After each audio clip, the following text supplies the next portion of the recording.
Look, these are two great teams that will do battle on Sunday, Monday, Japanese time, for Niners and the Eagles.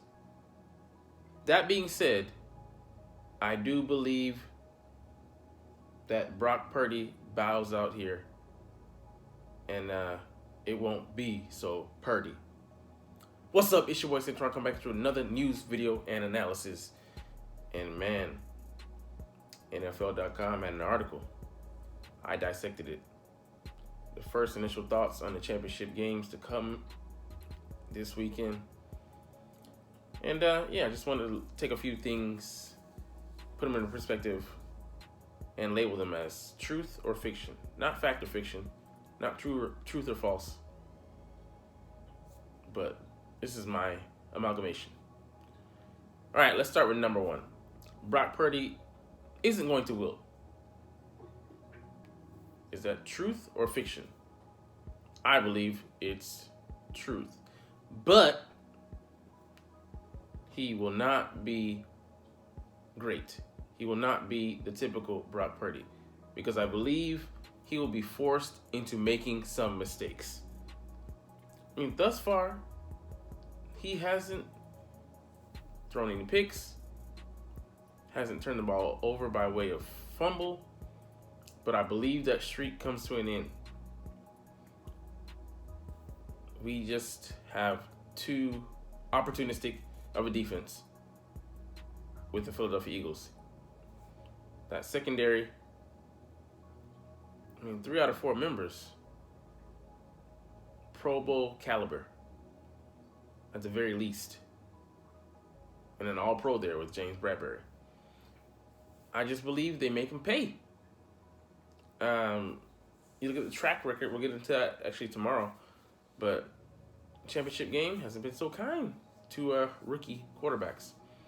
And I'm not saying tradition's going to play a role as far as just like stats goes, but he hasn't seen a defense like this. As great as that 49ers defense is, we all know where their weakness is, and it's the opposite of the Eagles. Yeah, but he's just going to be forced into making some mistakes. And like that pass rush in combination with that backfield there, they're going to challenge him in ways he hasn't been thus far this season.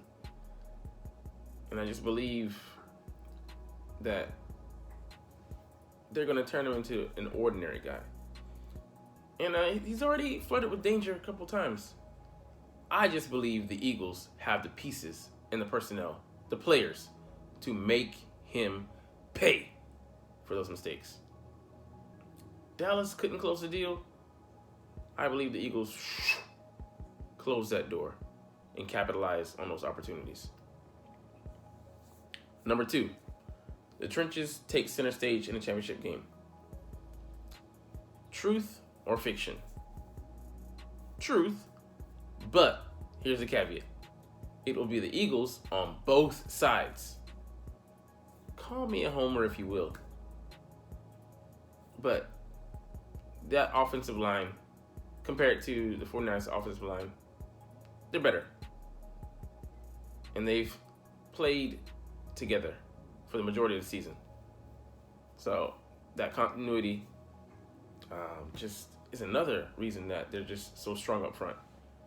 But all of them are at least Pro Bowlers or Pro Bowl alternates. And not saying just because of the end of the voting process, but look at them. Look at them individually and look at the sum of their parts. Man, those guys are just outstanding. 2 potential Hall of Famers there, with Lane Johnson on the right side with playing at tackle, and Jason Kelce, who holds down that center spot. They take players like Dexter Lawrence, who was voted to All-Pro, and make him look ordinary. I mean, yeah, they were on the field a lot, but that's a credit to them executing out there their game plan and getting it done so that they can put that defense in that position. And then the D-line.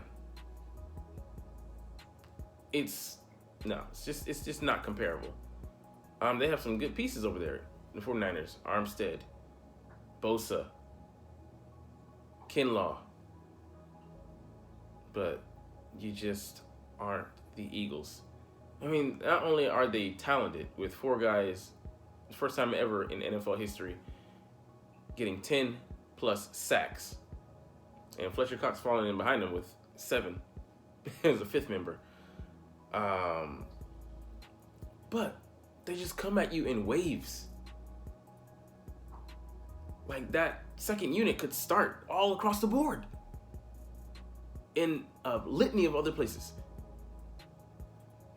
And they're just coming at you. It's relentless. And yeah, Dallas is talented, has a talented pass rush, but they have star power. They don't have depth like the Eagles do. So I just think they're just gonna overwhelm that line. And even if you don't go to Trent Williams' side, he can be had, of course, in the right situation and by the right person. Who's to say he doesn't dominate over there? Okay. But up the middle and then on the right side, you can't keep these guys at bay all game. But they do have to earn the right to rush the passer. I'll say that. And yeah, you're saying, oh, you're biased. Okay, the Eagles on both sides. Here's another piece to that caveat. I think that linebackers for the 49ers could potentially shine. Because Fred Warner, he's the best in the game.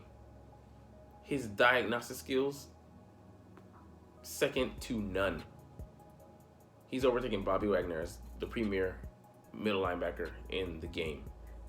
Funny, that's both of those guys out there in the NFC West still, because Wagner switched up from being a Seahawk to a Ram. But they're just a cut above. Like I said in the video yesterday, it says nothing about T.J. Edwards and in turn also Kazir White. T.J. Edwards, very solid linebacker. Kazir White, solid. I mean, like T.J.'s borderline. He's very good. Kazir White is good to okay at times. But Fred Warner, no question about it. He's great. And in Greenlaw, starts with the Aziz, I think. Aziz, the linebacker who pancaked the God of Zeke. Gotta love that. Appreciate that. They're very solid. I mean, in Greenlaw is he's very good. He's somewhere in the same category as T.J. Edwards. But yeah, they're going to shine. They could be the pivoting factor because they like to play a lot of zone defense, and they ask a lot of their linebackers, ask them to cover a lot of space as well as be good blitzers. I think they run like a quasi 3-4 scheme, and they can do 4 down linemen as well, but they really focus, I think, on having 3 up front. Having those linebackers come in and fill those gaps. A-B. Not A-B, because he's crazy. But yeah, I think they're gonna have a chance to shine. And if they play solidly, it'll be they'll be on the highlights, and there'll be a reason if San Fran pulls out the win, it'll be because of those linebackers and the way they cover and play, and they like to do a lot of cover too as well, Tampa stuff, because yeah, it's just Fred Warner allows them the ability to do that. And number 3. Defense is going to trump offense next Sunday. Fact. Sorry. Truth or fiction? Fiction. But also half right. Because Philly's offense will come through and the defense is going to be gloriously highlighted. That offense, and this is what I believe. I'm not going to dive too deep into it here. But they're amorphous. They can do whatever they need to do to win the game. So whatever your weakness is, they can focus on that. If it's the run, we have a talented stable. As you can see last week, a guy who hadn't even sniffed 100 yards did it last week, was our leading rusher as far as yardage goes. Kenneth Gainwell. And we, not just him, the starter, Miles Sanders, quietly rushed for 90 yards on 17 carries. And then Boston Scott, he got a touchdown. So, I mean, all three of those guys were active. And then we have Trey Sermon just languishing on the bench for some reason. But yeah, I mean, our offense, like, we can run at you. We can also obviously throw. Look at that Titans game. They were like 32nd, I think, against the pass. So why not target them? You play zone coverage. We're gonna run crossers. We're gonna run quick routes. We're not afraid to take what the defense is giving us. You play off. We're just gonna call short routes and have it catches. Have them catch it in front of you and fight for yards. You play man. That's what you want you to play, because we're gonna throw it to Devonta Smith or AJ Brown, and they've come down with jump balls and in one-on-one situations more times than not this season. So, and then also we have a tight end, Dallas Goedert, who can beat man, and he can find the holes in the zone. So whatever you want to do, we can counterpunch you. We're a great counterpuncher. If we were a boxer, we would be an excellent counterpuncher, able to expertly hit you when you throw your best shot. So, like, this 49ers defense, their weakness is that secondary. Going against one of those corners. Travarius Ward, he can be had. He's the better of the two. But Lenar, he's the weaker of the two, I think. But Lenar still can be had as well. And we're going to test your discipline as well as your eyes. So, I mean, it's going to be a good battle. I'm not coming out here declaring that, the Eagles are going to run roughshod over them, destroy them. But I just feel confidently that the Eagles are going to come out here and win this game.